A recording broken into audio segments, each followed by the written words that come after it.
Assalamualaikum warahmatullahi wabarakatuh. Kembali berjumpa dengan saya Maya Trisya-Wardani. Kali ini pada edisi khusus untuk bimbingan belajar bagi siswa kelas 8 SMP. Ya. Sebelum kita memulai bimbingan belajar, kita harus tahu dulu sih apa sebetulnya AKM itu. AKM itu adalah singkatan dari Asesmen Kompetensi Minimum, di mana yang diuji adalah kompetensi atau kemampuan di bidang literasi dan numerasi. Literasi itu adalah kemampuan untuk memahami dan menggunakan berbagai jenis teks, sementara numerasi adalah kemampuan berpikir menggunakan konsep, prosedur, fakta, atau alat untuk menyelesaikan permasalahan sehari-hari. Kemudian AKM ini diperuntukkan bagi kalian siswa kelas 8 SMP yang jika tidak ada perubahan maka akan mendapatkan 36 soal untuk masing-masing kompetensi, yaitu literasi dan numerasi. Lalu AKM ini juga digunakan sebagai alat untuk memetakan kemampuan siswa, bukan untuk penentu kelulusan ya, seperti kemarin yang UN.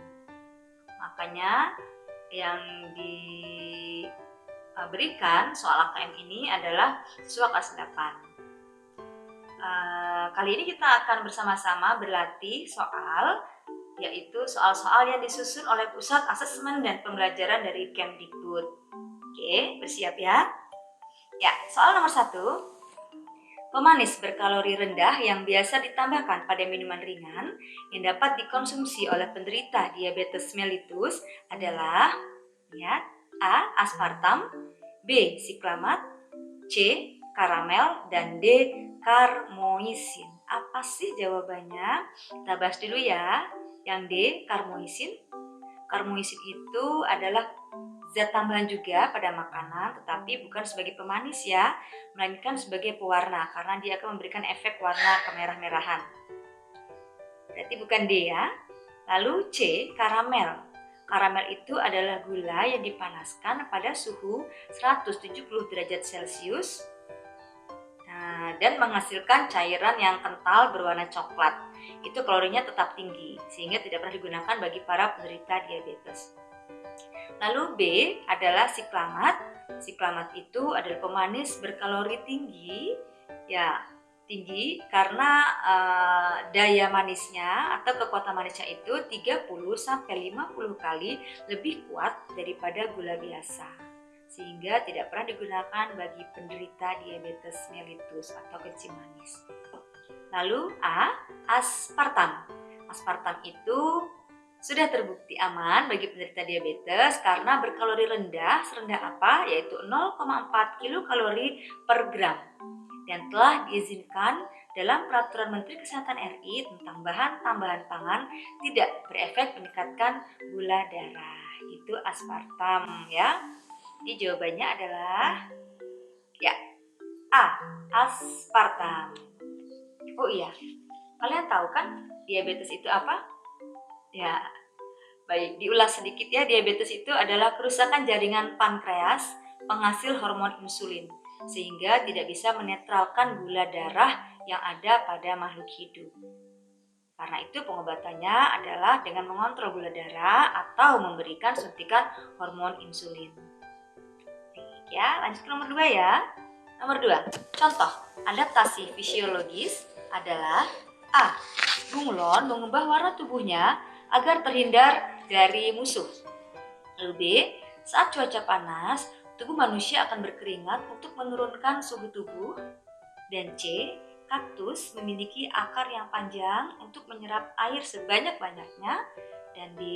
Tikus gurun mencari makan di waktu malam. Sebelum itu, kita harus tahu dulu ya, apa sih adaptasi itu, terutama adaptasi fisiologis. Ya, adaptasi itu adalah suatu bentuk penyesuaian diri makhluk hidup terhadap lingkungannya. Nah, ada 3 jenis adaptasi. Yang pertama adalah fisiologis, kemudian morfologis, dan tingkah laku. Nah, kalau di soal ini kan adaptasi fisiologis yang ditanyakan ya. Jadi adaptasi fisiologis itu adalah penyesuaian metabolisme atau fungsi kerja organ tubuh makhluk hidup terhadap kondisi di lingkungan sekitarnya. adaptasi ini sulit diidentifikasi karena terjadi di dalam tubuh. Cirinya ya, terjadi di dalam tubuh. Itu fisiologis. Sementara kalau morfologis, menyesuaikan bentuk tubuhnya terhadap lingkungan sekitar. Bentuk tubuh berarti bisa tampak dari luar ya, kita bisa lihat, kita bisa identifikasi dengan jelas.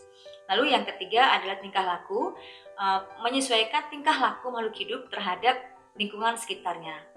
Ya, merupakan bentuk respons ya terhadap kondisi dari luar. Bisa juga bentuk perlindungan diri dari predator atau pemangsa. Nah, kalau gitu apa nih jawabannya nih? Ya, yang A, bunglon mengubah warna tubuhnya agar terhindar dari musuh. Itu adalah bentuk adaptasi tingkah laku, ya betul. Lalu B, saat cuaca panas, tubuh manusia akan berkeringat untuk menurunkan suhu tubuh. Ya, oke, itu contoh adaptasi fisiologis. Susah kita amati karena terjadi di dalam tubuhnya. Jadi fungsi tubuhnya berubah karena suhu tubuhnya atau cuacanya sedang panas. Lalu C, kaktus memiliki akar yang panjang untuk menyerap air sebanyak-banyaknya. Nah, kalau ini adalah adaptasi morfologi. Oke, lalu yang D, tikus gurun mencari makan di waktu malam. Itu bukan bentuk adaptasi. Bentuk adaptasi tikus gurun adalah mengeluarkan urin yang sangat sedikit, ya karena penyucian diri hidup di daerah yang panas atau yang sedikit airnya. Jadi jawabannya adalah ya B. Saat cuaca panas, tubuh manusia akan berkeringat untuk menurunkan suhu tubuh. Baik, nomor 3. Manfaat produk bioteknologi dalam bidang kesehatan diantaranya adalah kecuali A. Ditemukan vaksin untuk meningkatkan daya tahan tubuh terhadap penyakit tertentu. B. Antibodi monoklonal yang dimanfaatkan untuk menjaga dari serangan bakteri dan jamur. C. Insulin digunakan untuk menyerang dan membunuh sel tumor atau kanker. Lalu D. Antibiotik untuk mengontrol kadar gula darah. Apakah jawabannya? Ya, jawaban A, ditemukan vaksin. B, antibodi monoklonal. Dan C, insulin untuk membunuh dan menyerang sel tumor atau kanker. Ini tiga-tiganya masuk ya pada manfaat produk bioteknologi dalam bidang kesehatan. Bagaimana sih dengan yang D? D itu antibiotik untuk mengontrol kadar gula darah. Untuk mengontrol kadar gula darah, kita tidak menggunakan antibiotik, tetapi menggunakan hormon insulin. Ya, tepat sekali. Kalau begitu jawabannya adalah D. Lanjut, nomor 4. Menurut Darwin, dahulu jerapah ada yang berleher panjang dan berleher pendek. Tetapi saat ini yang ada hanya yang berleher panjang. Hal ini dipengaruhi oleh titik. A. Adanya hewan pemangsa. Kemudian B. Kekurangan makanan. C. Seleksi alam. Dan D. Tidak mendapat tempat. Soalnya ini menurut Darwin ya. Ada juga yang menurut ahli yang lain seperti Lamarck dan lain-lain. Ini soal di sini adalah menurut Darwin. Jadi menurut Darwin itu dulu ada jerapah yang lehernya panjang dan pendek, tetapi sekarang hanya ada lehernya panjang saja. Mengapa? Ya, karena C. Seleksi alam. Betul ya, seleksi alam. Mengapa sih bukan yang B? Kekurangan makanan? Ya, awalnya memang kekurangan makanan, tetapi kalau hanya kekurangan makanan saja itu belum mencukupi syarat utuh untuk dia punah dari kehidupan ini. Jadi seleksi alam itu yang menyebabkan jerapah saat ini hanya ada yang berleher panjang saja, yang berleher pendek tidak ada. Itu nomor 4, lalu nomor 5. Dalam kondisi berbahaya, hewan landak akan menggembungkan badannya dan mengeluarkan duri tajam. Hal ini bertujuan untuk A. Melindungi diri dari musuh. B. Melukai musuh yang menyerang.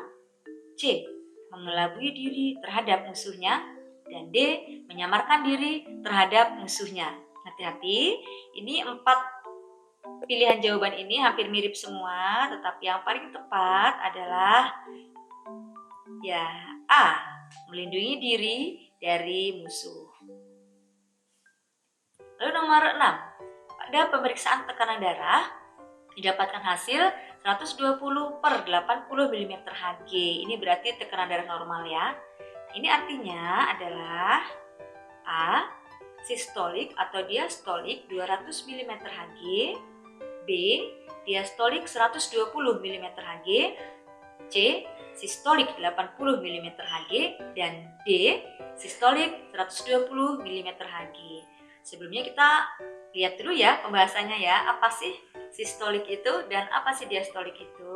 Ya, pada soal 120 itu menunjukkan angka sistolik, yaitu angka yang menunjukkan pada saat tekanan saat jantung berkontraksi memompa darah ke seluruh tubuh.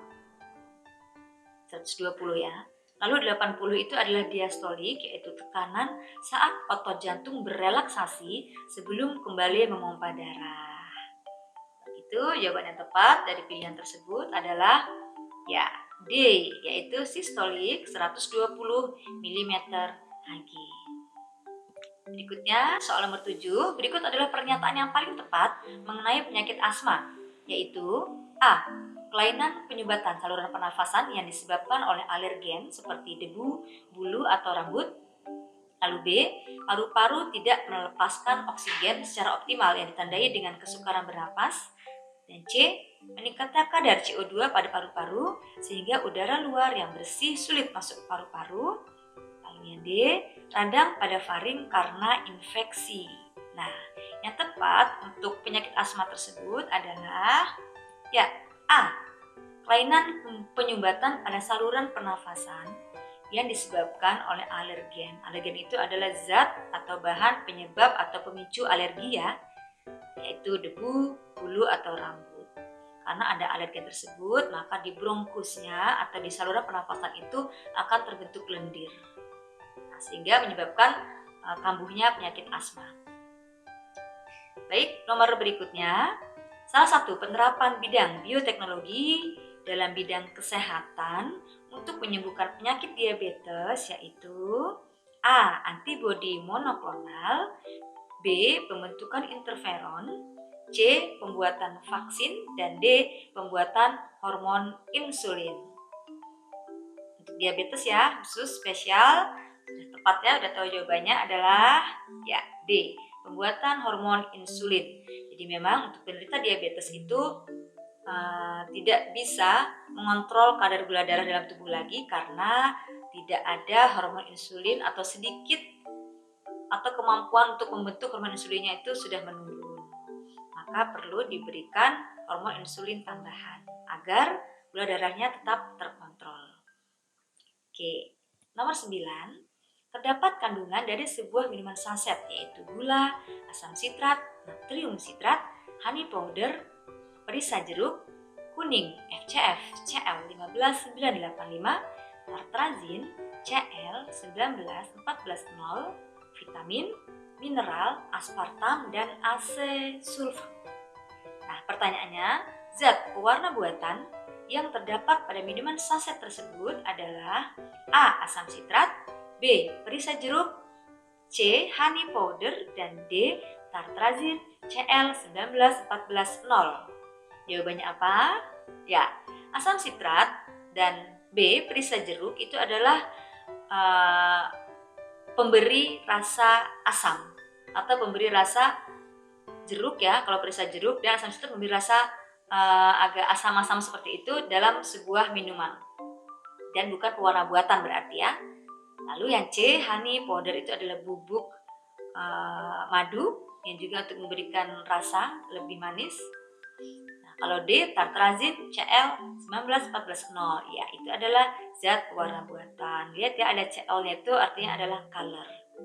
Jadi jawabannya adalah D, tartrazin CL19140. Baik, soal yang ke-10. Pada musim kemarau yang panjang, pohon jati menggugurkan daunnya. Tujuannya adalah A. Menghemat persediaan air dalam batang, B. Agar tumbuhan tidak cepat mati, C. Mengurangi terjadinya penguapan melalui daun, dan D. Mengurangi proses fotosintesis pada daun. Yang paling tepat adalah jawaban yang C, mengurangi terjadinya penguapan melalui daun.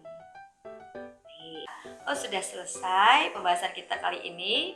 Ya, kalau begitu semoga bermanfaat bimbingan belajar kita kali ini.